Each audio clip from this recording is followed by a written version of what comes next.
This really happened to me, and I wish it hadn't. I'm telling it exactly as I lived it, because the way a lie moves through a room can ruin a life faster than any fire. Under the bright, steady lights of Christie's at Rockefeller Center, the auctioneer lifted his gavel and pointed directly at me. "Gallery owner," he announced, a little too delighted, and a woman behind me, my former protégé, leaned in and breathed, "You don't belong here." We were gathered for the post-war and contemporary evening sale. The room smelled of starch and new money, and the bronze numerals on the wall clock seemed to click louder than my heart. My bid was disqualified in front of 200 watchers, and the lot, my late husband's painting, kept climbing as if my humiliation were gasoline under the price. If you genuinely enjoy our stories, please subscribe to the channel, tell us where you're from, and what time it is right now. It's always fascinating to know how far our story flows. I'm 62, though in that split second I felt 90 and 4 years old at the same time, ancient enough to know better, small enough to be scolded. My name is Eleanor March, though most people in the art world call me Ellie. I never owned a gallery in New York. That's the stupid part.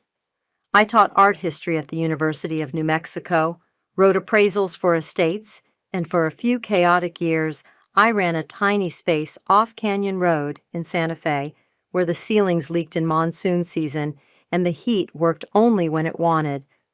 My husband, Nathan, a stubborn and luminous painter, died 8 years ago in a morning that still arrives in my sleep like a door slamming.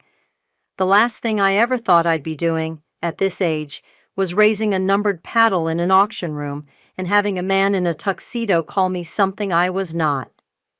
"Ma'am," the evening sale director whispered as he crouched beside my chair, a theater usher playing for discretion. He held his clipboard like a shield. "We can't accept bids from representatives of competing galleries for this lot."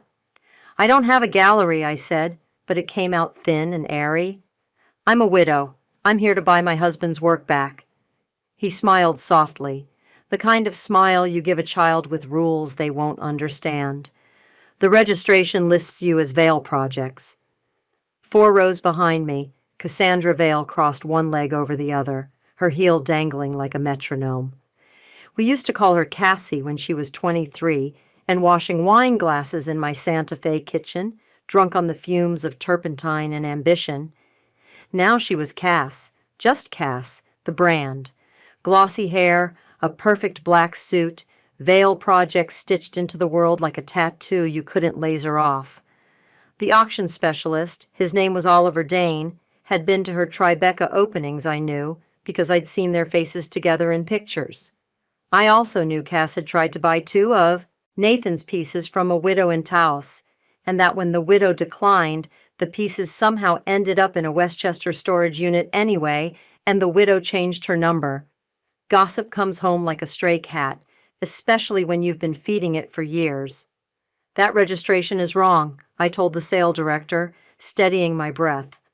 On the wall, projected larger than sense, a 60 by 72-inch expanse of sand-tone paint floated like a mirage. "Salt draw, number 4. Finished in the summer, Nathan forgot to wear shoes." I could feel the exact grit under my own toenails from that July. I could smell sage. "I'll speak to the desk," the director said, and vanished. Oliver kept singing numbers from the rostrum, his voice slick with the sort of civility you use when you're removing a tick. 1.6 on the phone, 1.7. "Thank you, sir. 1.8. Do I hear 1.9? The painting was climbing, while I was stuck in my chair with my hands heavy in my lap. Cass leaned forward so her voice would reach me. "Conflict of interest, Ellie," she murmured, "but it's sweet you tried."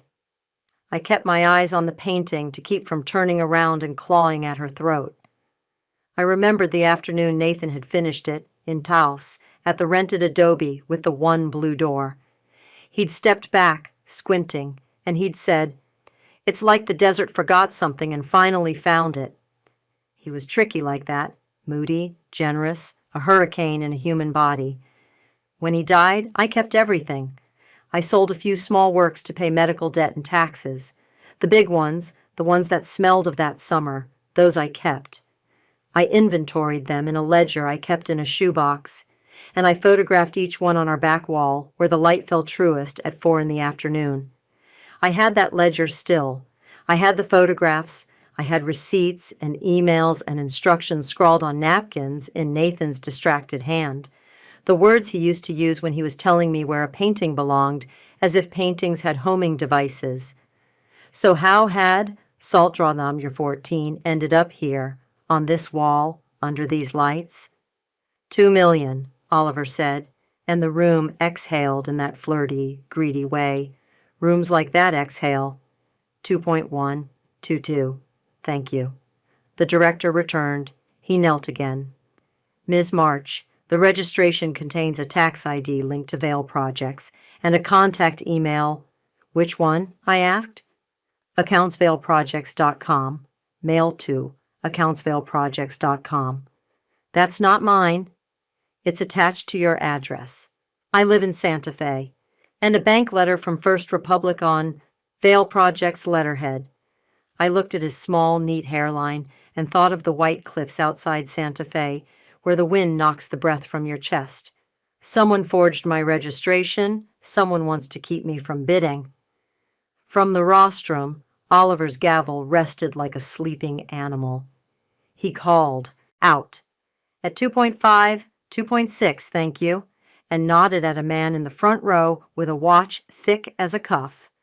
Beside me, Cass shifted just enough that her perfume cut through the room. Iris and menace. The auction was a machine, and you don't throw yourself into a machine unless you want to come out meat. I set my paddle down. I folded my hands. I looked at the projected image. To me, a body, a summer, a marriage. To them, a lot. And I made myself remember every fact that would matter if I had to stand in a courtroom, which I suspected I would before this was done. Here are facts. Salt Draw Number 14 was painted in 2012 in Taos Canyon. Oil on canvas, 60x 72 inches, signed and dated verso. The stretcher bars were custom. He always had them made by a carpenter named Juan at the corner of Birch and Galisteo. So the grain on the lower bar had a crescent-shaped knot left of center. The canvas had a dimple at the top right corner from the day the ladder tipped, and Nathan caught the painting with the back of his wrist. I had photographed those flaws because flaws are fingerprints. I had wrapped that painting in Tyvek.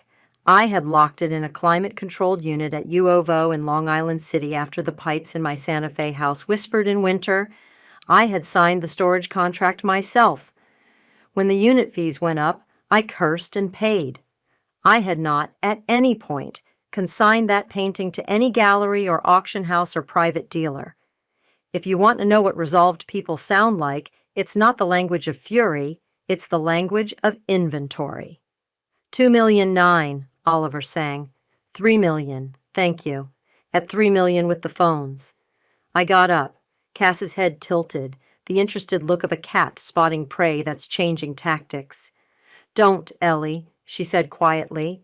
You'll make it worse. For who? I asked and left my row. The sale director clocked me moving and made room like he'd been trained to.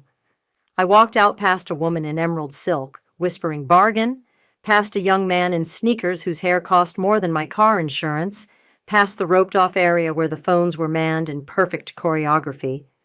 I pushed the heavy door and found the lobby too bright. The marble looked like a skin pulled tight over something that wanted out. At the registration desk, a young woman with a headset smiled professionally and then saw the storm on my face and stopped. My bidder registration was forged, I said. I need to see the paperwork attached to my name. I'm not authorized to...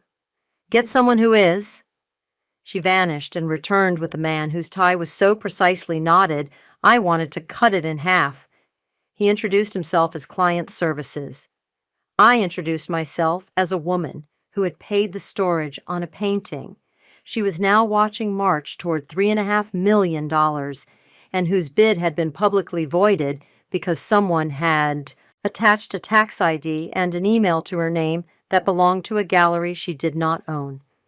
Ma'am, he said, the way men say ma'am when they think the word is a sedative. We can look into any administrative errors after the sale concludes. I want to see the consignment documents for salt draw number 14, I said. I can't share consignor details. It's mine. He paused. This wasn't the first time someone had said that to him, and he had a policy for it. If you believe a lot is your property, our security and legal teams can— Now, I said. When I get quiet like that, I'm my mother's daughter, and people move. He gestured toward a side corridor, and we walked past a wall of impressionist prints and a table spread with champagne, and he opened a door on a room with a conference table and a view of the skating rink down below. I could see tourists moving under the Prometheus statue, their hats bobbing like fishing floats. He closed the door and sat. I stayed standing. Name and contact? He asked. I gave it to him. He typed slowly, as if I might change letters if he moved too fast. He turned the screen toward me just enough to signal that he was human. Your bidder profile shows you were added last week with a tax ID that— Yes, that reflects Vail Projects, LLC. That's fraud. He swallowed. And the bank letter? Forged. Who added it? The system shows an internal entry by a registrar. He paused on a name, and that pause told me what I'd suspected since the room started to smell wrong. Who is no longer with us. Oliver? I asked. He said nothing, which was louder than a yes. Down the hall, the room applauded. A sale had concluded. I checked the wall clock. I'd been in here less than 5 minutes, and already I could hear my life tilting its axis. I set my palms on the table to steady myself. Who consigned Salt Draw 14? The paperwork lists a private collection. In the Midwest? I said, before he could lie. He flinched, the way a good liar flinches when you make it unnecessary to lie. Minnesota. Is there a deed of title? Consignment agreement, shipping manifest, condition report. And a chain of provenance?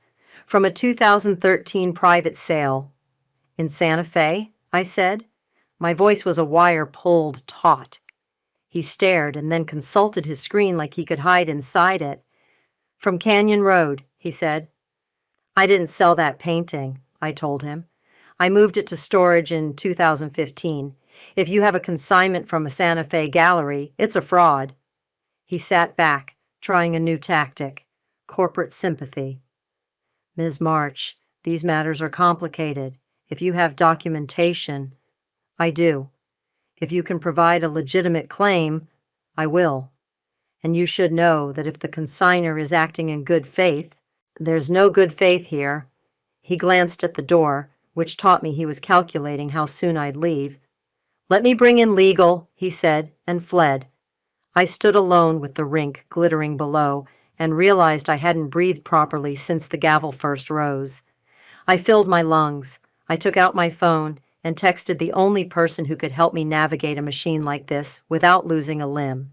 Priya Desai, the smartest attorney I know, who had once sat in my freshman survey class, doodling Courbet in the margins, and who now wore power like a comfortable coat.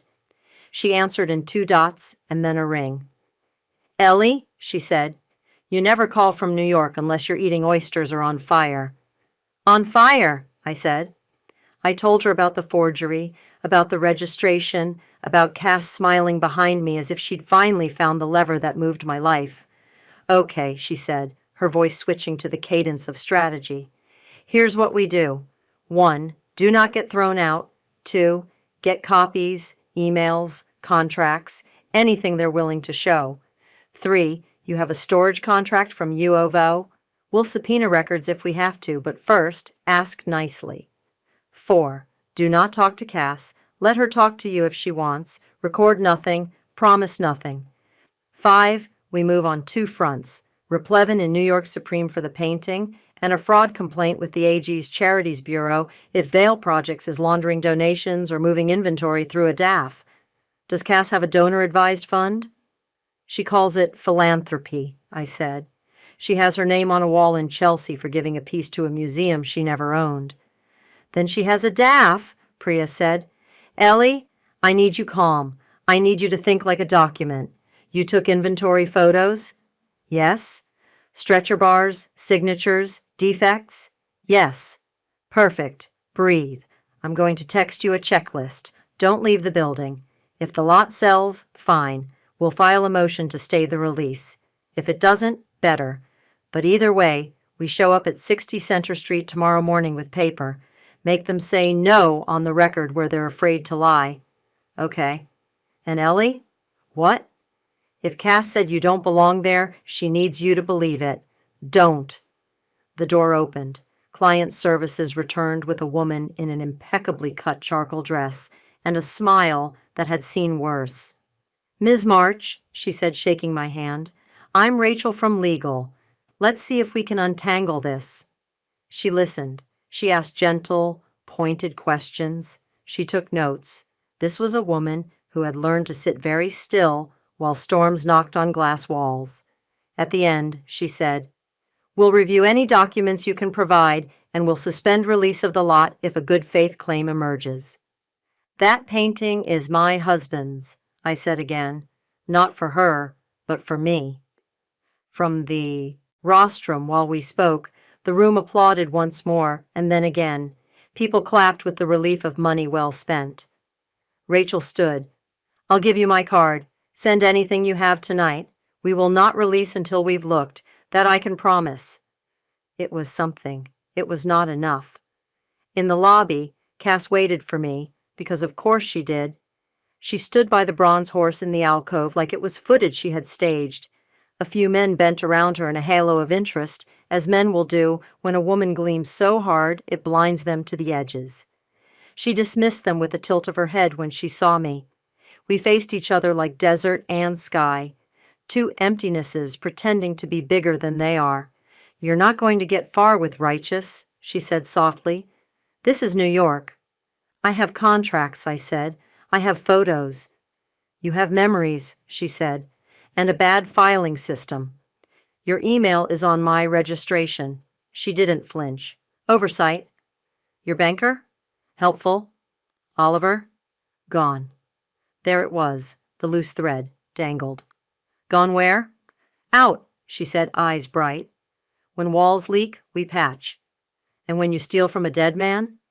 She smiled the slow, pitying smile of a wolf. Don't be sentimental.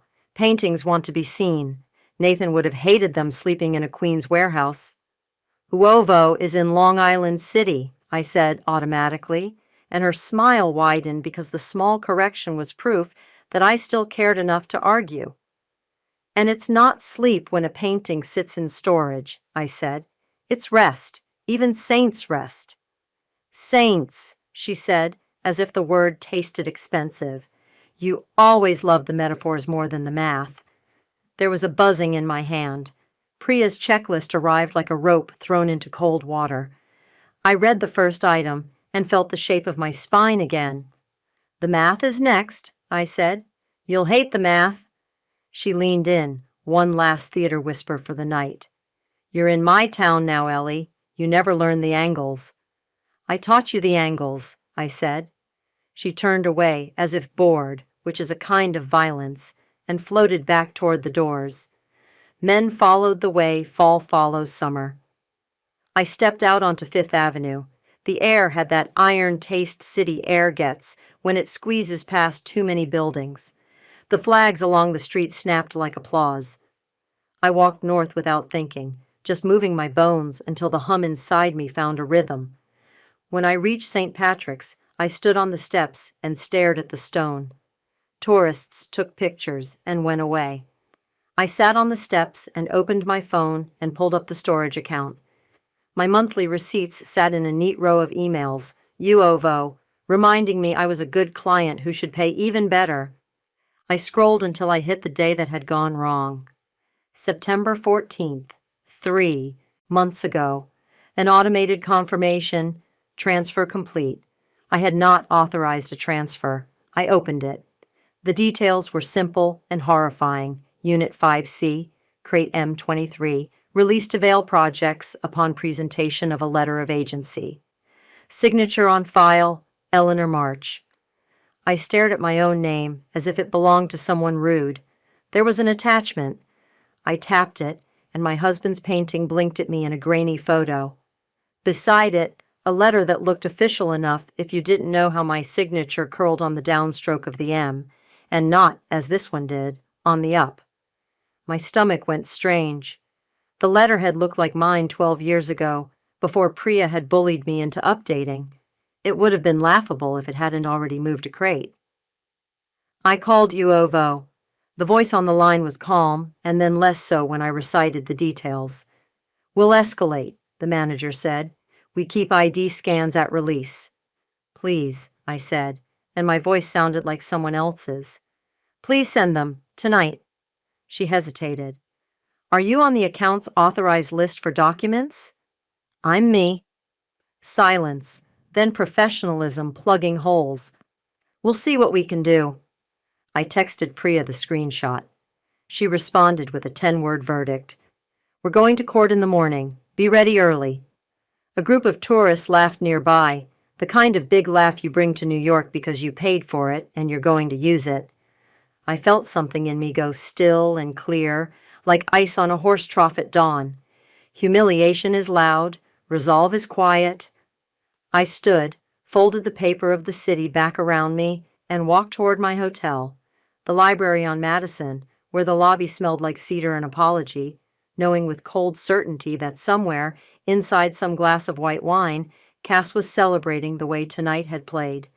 When I reached my room, I laid out everything I had on the desk. The old ledger from Santa Fe with the coffee stain across September, the inventory photos printed on matte paper with the tooth that Nathan loved, the contract with Uovo, a post-it stuck on the corner from A Different Life, "Pay this and don't forget," in my own slanted hand. I turned on the lamp. The light looked like a mercy. My phone buzzed. Unknown number. I answered, ready to hang up if it was sales, or worse, pity. A man's voice, low and tired, said, "Ms. March, this is Miguel from Uovo. I shouldn't be calling, but I thought, you didn't hear this from me." "I'm listening," I said, and the lamp hummed like a bee. "The woman who signed that release," he said quietly. "She said her name was Eleanor, but she kept asking me whether Long Island City was in Brooklyn. She didn't know where she was, Ms. March. And her ID, well, it scanned, but it felt wrong. I remember because she put her bag down on the crate, and the corner cut her leather, and she didn't even notice." I sat down finally because the room tilted. "What did she look like?" "Young," he said. "Smooth, sunglasses indoors, and someone waited outside in a Tesla." "Did she leave a number? A card?" "No, but the driver signed the manifest too. Initials OD. He paused. "I probably shouldn't have said that." "You didn't?" I said. "Thank you." He hung up. I stared at the name I was sure the initials belonged to and felt an old part of my brain, the part that had graded 1,000 papers, the part that had noticed in a single brushstroke what a painter couldn't admit, snap into focus. I opened a folder on my computer I hadn't wanted to open since it ended, an email thread with Oliver Dane from the year the world shut down and people bought paintings over screens. He had been handsy with language, and then, once, with me, nothing he couldn't deny later and win, and afterward he'd stopped answering questions about my husband's retrospective and begun answering questions about his friend Cass's emerging stable of artists. I scrolled and saw the rhythm of his flattery, the clauses he liked, the way he typed his name in lowercase when he was being charming. I compared it to the initials scrawled in the release photo from Uovo. The O had the same backward lean. The D had the same offended loop. I realized I was no longer humiliated. I was cold, and I was something I hadn't been in a long time. I was hungry. At 3 a.m, the city is a soundstage. Steam rises. Trash leans in careful sculptures against brownstone steps. I lay on my bed and listened to sirens going somewhere that wasn't yet my life. I made a list in my notebook the way I used to make grocery lists when I was young and poor, and the right food could fix a day. Items: file police report for forged signature. Demand Uovo release footage. Demand Christie's hold the lot. Obtain bank letter from First Republic with forensic audit of letterhead. subpoena veil projects for consignor paperwork, file replevin by close of business. Talk to the one journalist who still answers my calls, the one who knows that provenance is not a wine word. And, because I am still my husband's widow, who loved him longer than I had any right to, bring salt draw Shipra 14 home. I slept in 1-hour bites. I woke before my alarm to a text from a number that did not belong to any human being who deserved me. You looked small tonight. See. I did not answer. I put on the jacket that makes me look like my mother, and the shoes that make me feel like I still know how to run, and I picked up my bag and my ledger and my photos, and I walked outside into a morning that had the hard blue of a fresh bruise. At the curb, a black car idled. I hadn't called it. The window rolled down. "Ms. March," the driver said, and his accent told me Queens before his ID could. "Ride to 60 Center?" My mouth went dry. "Who sent you?" He lifted his chin toward the passenger's seat, where a plain manila envelope lay like a sleeping animal. On the tab, written in the same offended loop as before, were 2 letters, O.D. I looked at the envelope, at the door handle, at the way the driver's fingers tapped the steering wheel in a rhythm that sounded like impatience and maybe warning, and then I made the kind of decision I had promised myself I'd make when the time came to stop being small. I opened the door and slid in, hoping what waited inside the envelope would be the first flare I could fire into the dark, and not the spark that burned me down. The envelope wasn't sealed. The tab slid open like a sigh. Inside was a stack of color copies bound with a brass fastener and a thumb drive taped to the back. On top, screenshots of emails between O'Donnell and accountsveilprojects.com, the subject lines bland as rice. Release paperwork, bank letter formatting, no more delays, plauls, but the body's electric. I scanned as the driver poured us into morning traffic. Oliver's sentences had that same smarmy lowercase he'd used on me years ago, the wheedling charm of a man who believes punctuation is beneath him. Cass's replies were clipped and colder than marble. One thread stopped my breath. A draft letter of agency with my name and phone number in the header, my signature pasted at the bottom like a stamp. A note from Oliver, "Curve the M more." A reply from Cass, "No one will look, but okay." The next page was a shipping manifest with UOVO's logo, the Tesla's plate number scrawled in the margin. Another, a photo of salt draw number 14 uncrated, my husband's brushstrokes exposed to fluorescent light, a post-it slapped on the stretcher bar like a price tag, and in the corner of the photo, a reflection in the plastic, the faint slanted O and D of 2 initials written on a clipboard. I felt my jaw set in a shape it hadn't taken in years. "Who gave you this?" I asked the driver. He kept his eyes on the river of cabs ahead. "The guy said he owed you," he said. "Said he didn't want to go down as the only one." "Oliver?" He shrugged, a queen's shrug that said, "People are what they are." Whatever his name is, he tipped well. We slid to the curb on Center Street under those brutal Doric columns, and the city's courthouse steps were already a procession.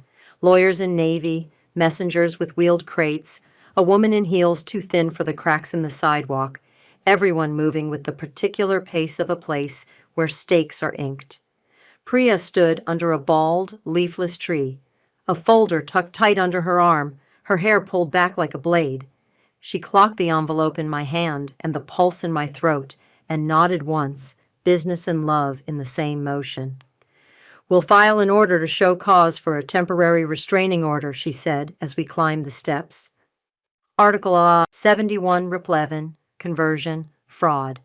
I've drafted the affirmation. Your photos are Exhibit A, the UOVO receipts. B, the envelope, she tapped it, is C through H. Keep breathing. Inside, the courthouse smelled like wet wool and anxiety.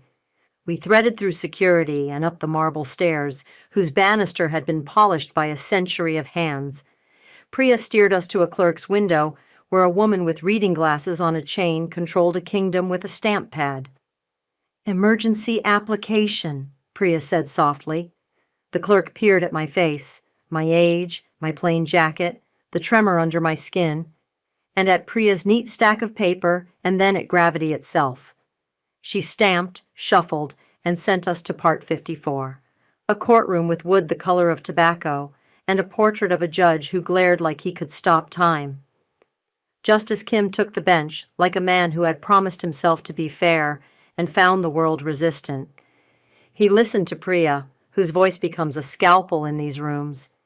He listened to the lawyer for Christie's, Rachel from the night before, who stood with disarming candor and said the house would hold the lot voluntarily pending the resolution of a bona fide ownership dispute.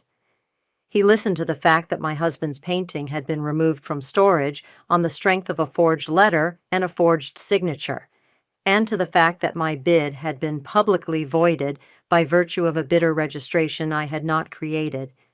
He listened to the word forgery like it was a song he recognized. "Do you have the original storage contract?" he asked me directly, and for a moment I was back in front of a lecture hall, 100 faces waiting to see if I'd wobble. "Yes, Your Honor," I said, and I handed up a copy of the UOVO agreement with my signature where it had always curled. I also have dated photographs of the stretcher bars and a ledger from the year the painting was made. The knot in the lower bar is left of center. I was surprised to hear the steadiness in my own voice.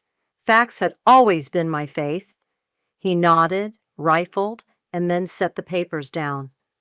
"Temporary restraining order is granted," he said.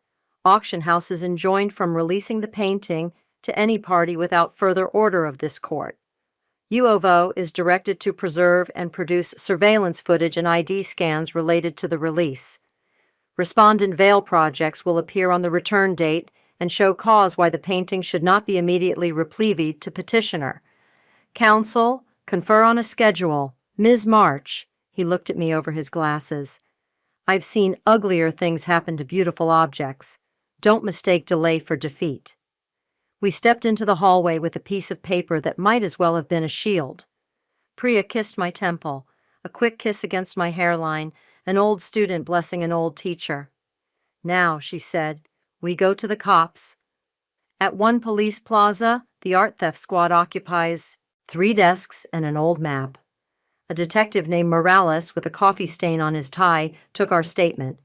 He asked for the thumb drive, which Priya had already imaged. He asked about Oliver. He asked about Cass. When I said forgery, he wrote slowly, like he wanted each letter to bear weight.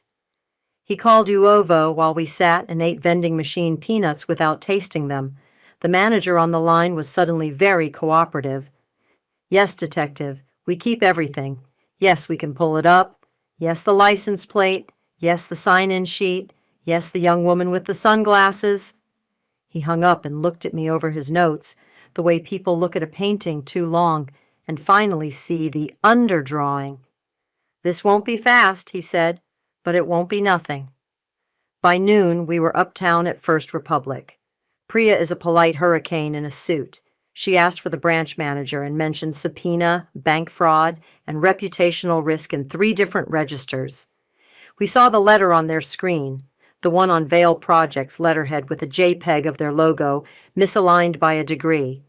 The metadata was mud, but there was a name in the lower corner, a junior analyst Cass had taken to lunch.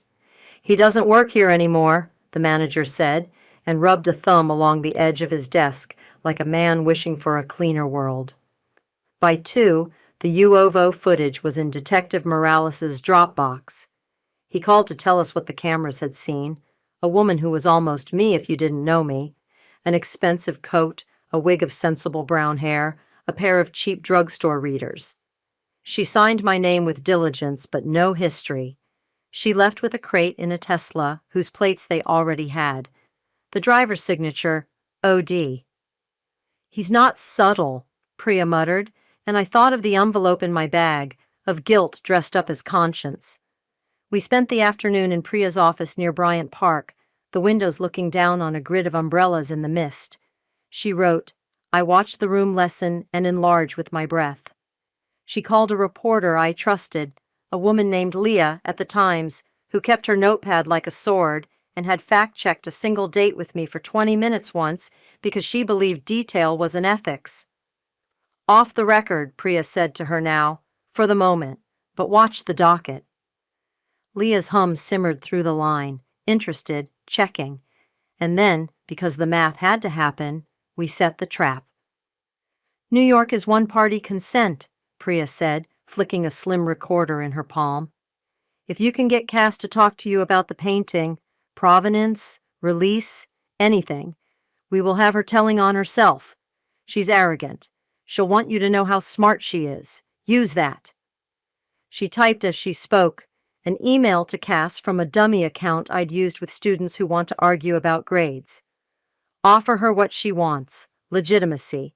Say the Georgia O'Keeffe Museum expressed interest in a loan, but only if provenance is clean. Ask for a meeting, pretend to bend. I stared at the send button and then sank back into the chair. Do I have to be the bait? I asked quietly, the 62-year-old in me, shaking hands with the 22-year-old who had thought the world would always sort itself out if she was polite.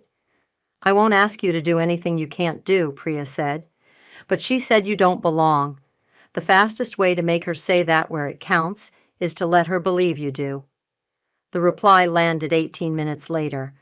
A yes, of course, darling. The Fleming by the Park at 8, private lounge. Bring whatever paperwork you have. I'll bring mine. Let's end this. There was a champagne flute emoji, the weapon of a type of woman who wants to dress a wound with glitter. At 7:30, I walked up to the Whitby bar on West 56th, because I couldn't go into anything named after a man who'd been dead longer than the pain was warm. The Whitby smelled like polished wood and new money trying on old money sweater. I wore a charcoal dress and my mother's pearls and the unremarkable black coat that had kept the Santa Fe wind off my bones on nights we'd walked home from the studio, his hand paint-streaked and cold. The hostess led me to a velvet-curtained alcove where Cass sat with her back to the room like a queen who trusts her court. She looked beautiful in the way lava freezes, sleek and deadly. Ellie, she said, rising like it cost nothing. You look better than last night. Did they give you your pity? She smiled. I mean, hold? I have an injunction, I said, setting my bag beside me, feeling the recorder flat against the lining like a second spine. They won't release the painting. Until when? She lifted a glass, her nails tiny knives. Honey, courts don't keep art from the public. They just make rich people late. Then show me your paperwork, I said. Provenance, the 2013 sale you invented on Canyon Road, the donor-advised fund with its philanthropy. The letter from First Republic they'll be delighted to disown. She laughed, low and unbothered, but her pupils pinpricked. You taught me to hate sanctimony, she said, and yet here you are, sainting a paint rag on sticks. You stole my husband's work, I said, and the words were clean in my mouth for the first time because they were being recorded. And you used my name to do it. She tilted her head like a bird sighting a coin. Prove I signed your name, she said softly. Prove I told Oliver to run a pickup. Prove I told UOVO that Long Island City was a borough. You forget, Ellie, that the people who survive here are the ones who never touch the thing they want. Then why did you text me last night, I said, and tell me I looked small? The smallest hitch, a blink too long. Because it's true? So is this, I said, and slid the envelope onto the table. She didn't touch it. The edges cut the light. Your email, asking Oliver to curve the M, your helpful banker, your initials on a manifest that includes the Tesla you rented in Oliver's name, the footage at UOVO of a girl who looks like me if someone's met me twice and didn't care to really see. She didn't reach for the envelope. She reached for her bag. I thought she'd pull out a lawyer's card. She pulled out lip balm, unscrewed it, applied it with the care of a woman who believes nothing is urgent if she says it isn't. When she put it away, she looked up with eyes very bright. You're out of your depth, she said. Even with your little pet lawyer, you think the Times cares? They care for a day, then something else burns. You think the AG cares? She likes museums. She likes donors. She likes the people who can move a sculpture across town with one phone call. You think a cop with a coffee stain is going to make a case no one will thank him for? She leaned in. Ellie, listen to me like you used to listen when I was nobody and you were the sun. You don't belong in rooms where real decisions happen. I let silence sit between us like a small animal. It blinked twice. Then I said, New York is one-party consent. For the first time since I'd met her, she lost a color in her face. Just one shade, but enough to count. Like those long gradations Nathan would make from ochre to bone, one tiny shift that changed everything. She reached for the envelope then. Too late. I pulled it back, and Priya stepped through the curtain with a maitre d' she'd charmed and a detective who looked deeply out of place among the upholstery. Morales's tie still had the coffee stain, which made me trust him more. He introduced himself like this was a normal thing to do among cocktails, and Cass smiled in the way beautiful people do when they think cameras are near and the job is to look unjustly wronged. It's a power. It slips often enough. Ms. Vale, Morales said calmly, we'd love to ask you a few questions in a setting less busy. Voluntary, of course. You can bring counsel. Always counsel, Priya said, the words as sharp as pins. Cass stood, a choreography of ease, and then she did the one thing that surprised me even after all my careful guessing. She didn't deny. She didn't confess. She pivoted. Ellie, she said sweetly, as if we were still in my Santa Fe kitchen and I was rinsing wine glasses and calling her kid.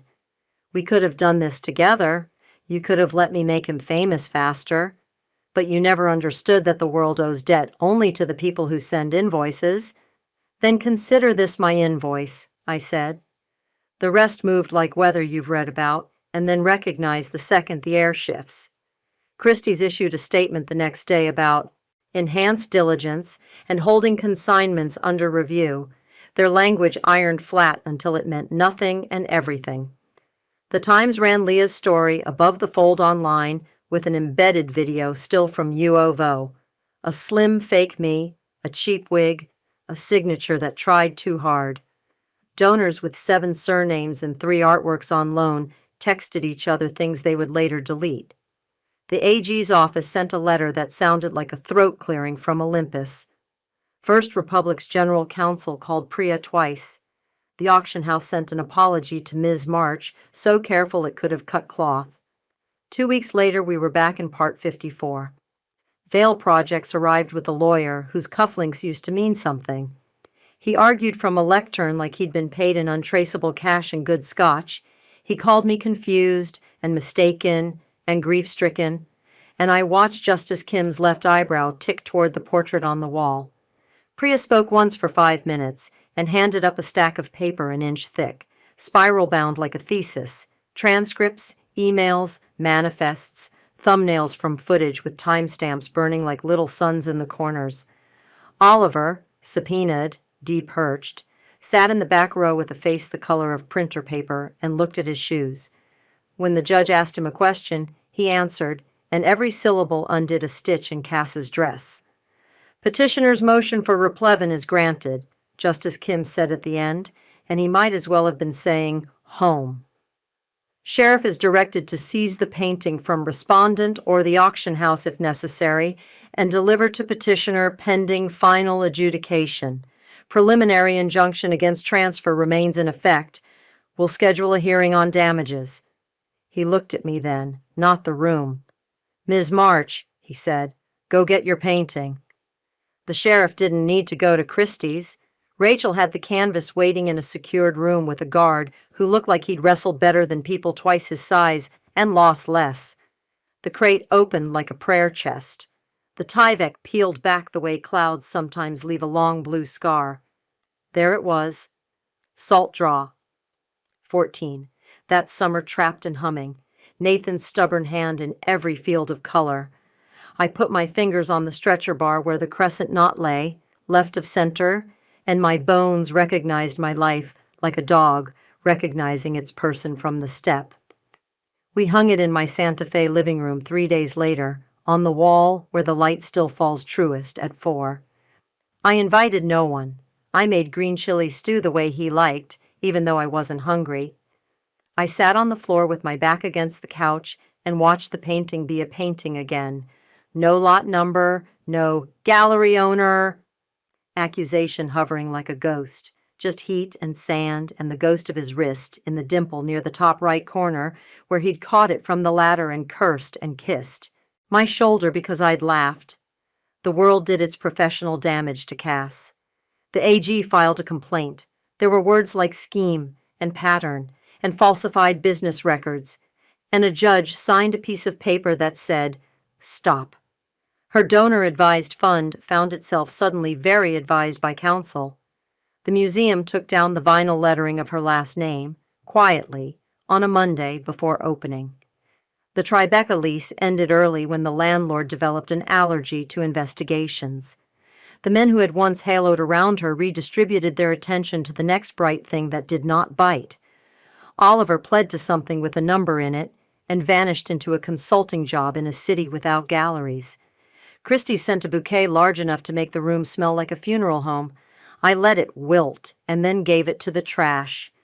When Leah called to ask for a quote for her follow-up, I said only what I knew to be unslanted and unlitigable.